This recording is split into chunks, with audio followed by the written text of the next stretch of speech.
구독을 통해 매주 새로운 내용을 받아보세요. 위 종목들은 우리 시장이 대세 상승의 흐름 속으로 나아갈 적에 상승세의 가장 중심부에 놓일 수 있는 종목으로 다른 어떤 종목보다 관심을 갖고 지켜봐야 할 종목군이다. KB금융지주 50만원, 현대자동차 100만원이 넘어설 때까지 함께할 투자자의 모임. 지난 2월 중순 이후 나스닥 시장은 2009년 3월 이후의 모든 상승 과정을 마감하는 하락 압력의 모습을 드러냈고 두 차례 강한 하락 과정이 발생하였다. 특히 2차 하락 과정에서는 연속 폭락세가 발생하면서 최고점에서 27%의 하락한 위치에서 저점을 형성하고 현재 일괄 반등 흐름이 진행 중에 있다. 시장에 강한 하락 압력이 작용할 경우 두 번에 걸쳐 밀어붙이는 하락 과정이 나타나고 이런 하락 과정을 끝내면 일괄 반등세가 나타나게 되어 있다. 두 번에 걸쳐 밀어붙이는 하락 과정이 나타난 만큼 일괄 반등세도 외형적으로는 두 번에 걸쳐 밀어붙이는 반등 시도가 나타나는 경향이 있다. 2차 하락 과정의 저점에 도달하게 되면 먼저 2차 하락 과정에 대한 반등 시도가 나타나고 밀려난 다음 1차 하락 과정에 대한 반등 시도가 발생한다. 이런 반등 시도가 나타나게 되면 일괄 반등 흐름은 모두 마감하게 되고 이후 반등 이전의 상태로 되돌아가려는 움직임이 나타나게 되어 있다. 현재 나스닥 시장에 나타나고 있는 하락 압력은 모든 상승 과정을 마감하고자 하는 하락 압력이라 이를 막아낼 수 있는 방법은 없다.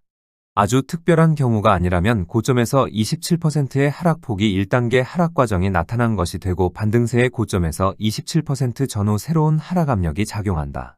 추세적 상승 과정의 기술주에서 모든 상승 과정을 마감하는 하락 과정이 나타난 것은 해당 흐름을 이끌 집단이 보유 비중 대부분을 처분했다고 볼 수 있다.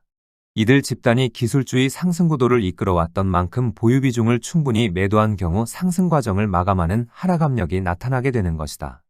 이 점은 이들 집단의 흐름을 이끌어 나아가는 대표적인 인물이라 할 수 있는 워렌 버핏의 보유 비중 축소 과정을 통하여 한 차례 설명을 드린 바 있다. 워렌 버핏은 기술주의 흐름을 이끈 애플을 집중적으로 보유하고 있었는데 2021년 12월 추세적 하락 직전에 애플의 보유 비중 14%를 줄인 바 있다. 2021년 12월 이후 나스닥 시장은 최고점에서 38%의 하락폭이 발생하였고 애플은 나스닥 시장의 하락폭에 준하는 하락폭이 발생하였다. 기술주의 상승 구도는 이미 이 시기 추세적인 하락세로 전환되었고 격가지에 속하는 대다수 종목들은 이 시기 이전부터 추세적 하락세로 전환되었다. 우리 시장에서 대표적인 기술주라 할 수 있는 네이버 등 다수의 종목들은 2021년 중순 최고점을 형성하고 이후 70%를 넘어서는 하락폭이 발생하였다. 이 점은 미국을 비롯한 여타 국가들의 기술주의 격가지에 속하는 대부분 종목들도 2021년 최고점을 형성하고 추세적 하락세로 전환되었다. 2021년 12월 이후 기술주가 추세적 하락 과정으로 전환되던 시기에도 워렌 버핏은 보유 비중 14%만 줄이고 추세적 하락 과정을 맞은 점은 주목할 만하다. 이후 나스닥 시장은 고점에서 38% 하락폭이 발생하였고 집중 보유한 애플도 이에 준하는 하락폭이 발생하였는데 비중 축소는 14%에 그친 것이다. 나스닥 시장은 추세적 하락세로 전환되었지만 강력한 반전 흐름을 준비하고 있었다는 것을 알고 있었던 것이 되고 실제 놀라운 반전 흐름이 만들어졌다. 반전 흐름에서 기술주는 엔비디아라는 걸출한 종목으로 놀라운 상승 과정을 만들어냈는데 반전 흐름은 작년 7월 마감하는 모습이 나타났다. 작년 7월 반전 흐름의 정점으로 나아가는 과정에 워렌 버핏은 보유한 애플 50%를 매도하였다는 소식이 알려졌는데 전체 보유 비중 60%를 줄인 것이 된다. 그리고 반전 흐름을 마감하고 일괄 반등의 시기 나스닥 시장은 다시 고점을 넘어서겠다는 의지를 드러냈고 작년 12월까지 상승세를 이어간 바 있다. 작년 8월 나스닥 시장이 다시 고점을 넘어서겠다는 의지를 보여준 시기 나스닥 시장이 다시 고점을 넘어서도 시장 흐름에 별 의미는 없다고 하였다. 반전 흐름을 마감하고 나스닥 시장이 다시 고점을 넘어서더라도 조금 시간을 끌 뿐 모든 상승 과정을 마감하는 하락 과정은 결국 나타나기 때문이다. 그럼에도 나스닥 시장을 굳이 다시 고점을 넘어 상승세를 지속하게 한 것은 새로운 상승 구도를 가동시키는데 시간이 필요하였기 때문일 것이다. 이 점은 작년 9월 이후 JP 모간 체이스가 금융주의 상승 구도를 가동시키려고 3번에 걸쳐 고점을 넘어선 모습에서 잘 나타난 바 있다. 작년 8월 이후 기술주가 재차 밀어붙이면서 최고점을 넘어서는 과정에 워렌 버핏은 남아있던 애플의 상당 부분을 또 다시 축소하였을 것으로 보고 있다. 이 점은 이후 워렌 버핏의 보유 현금이 역대 최대라는 기사를 통하여 간접적으로 충분히 인식할 수 있는 사안이다. 워렌 버핏은 기술주의 흐름을 이끈 대표적인 인물이기는 하지만 많은 집단 가운데 하나에 속하고 여타 집단들도 동일한 태도를 취하였을 것이다. 상승구도를 구축하고 추세적 행보로 나아간 종목군들은 흐름을 이끌어 나아가는 집단들이 보유 비중 대부분 처분을 끝내면 모든 상승 과정을 마감하게 된다.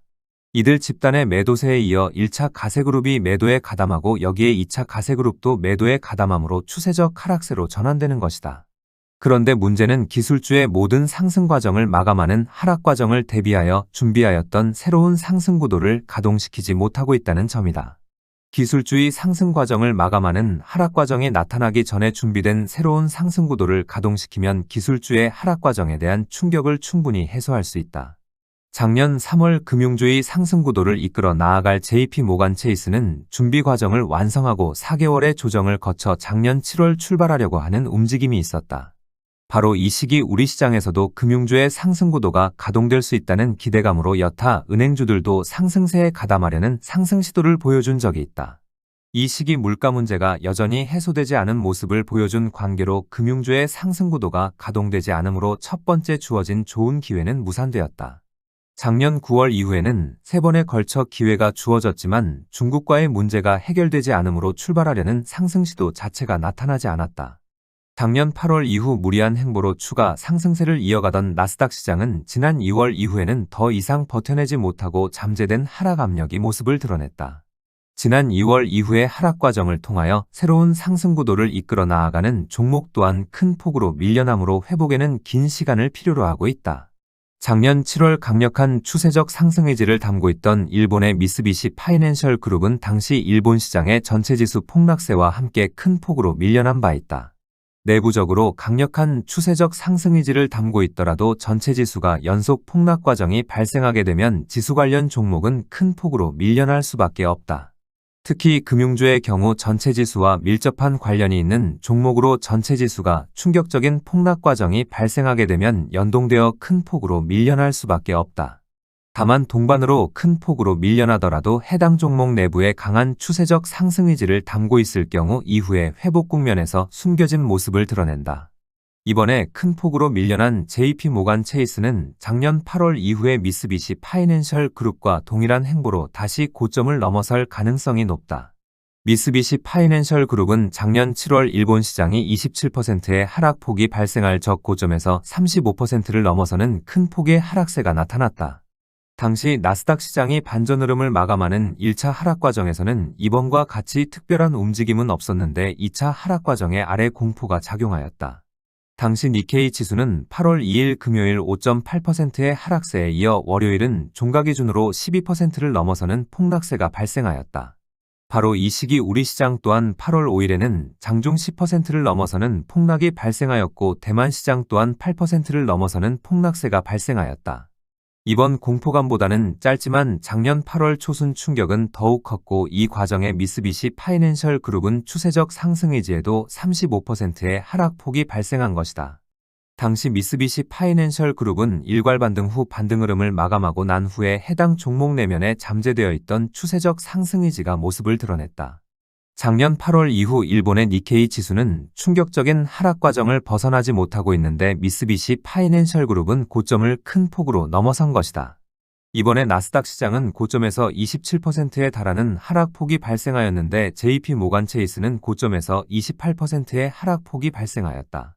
특히 2차 하락 과정에서 나스닥 시장에서 연속적인 폭락세가 발생하였음에도 JP모간 체이스는 1차 하락폭보다 낮은 하락폭이 발생하였다. JP모간 체이스의 경우 아주 강력한 추세적 상승 의지를 갖고 있는 상태라 시장 흐름이 진정되면 잠재된 추세적 상승 의지가 모습을 드러낼 것이다. JP모간 체이스 또는 골드만삭스가 최고점을 넘어선다는 것은 여타 중요 시장의 금융주를 이끌 종목들도 다시 고점을 넘어선다는 의미를 담고 있다. 이번 하락 과정에서 금융주의 흐름을 이끌 종목들의 경우 아직은 상대적인 강세만을 보여줄 뿐 특별한 움직임은 보여주지 않고 있다. 시장 흐름이 진정되는 것에 맞추어 하락이 전에 상태로 되돌아가려고 할 것이지만 제법 긴 시간을 필요로 하고 있어 인내를 갖고 지켜봐야 하겠다.